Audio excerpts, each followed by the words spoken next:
Good morning, guys!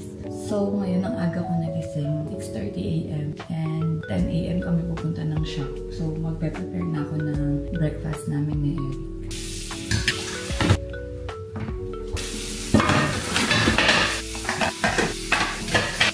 Ito nga pala yung natira naming pagkain kahapon. So, gagawin ko siyang tofu sisig.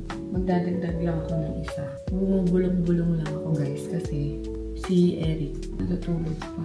Eh, kasi malaki yung gawa niya mamaya. Ayoko magising siya. Kaya, hinihinaan ko lang yung boses ko.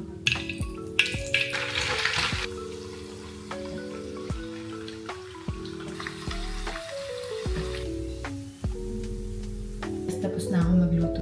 Tulog pa din si Eric. So, hayaan ko lang muna siya matulog kasi hindi pa naman ako tapos magluto.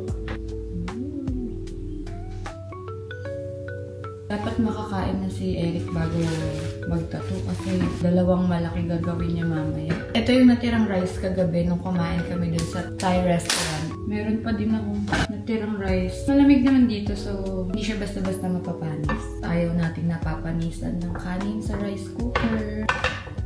Then habang hinihintay natin yung fried rice natin, ready na natin yung broccoli. Madalas, pag nagpa-fried rice ako, asin lang nilalagay ko at soy sauce.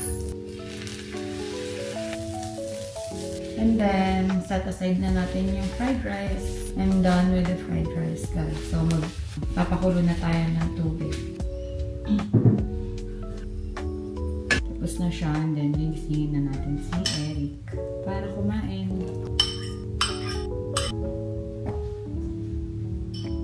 So, tara guys, gisingin na natin si Eric. Aha, gising ka na pala. Gising ka na pala.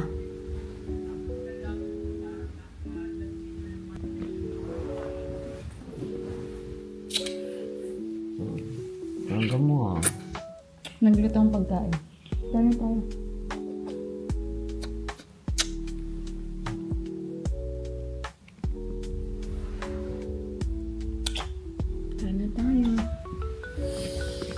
Let's go!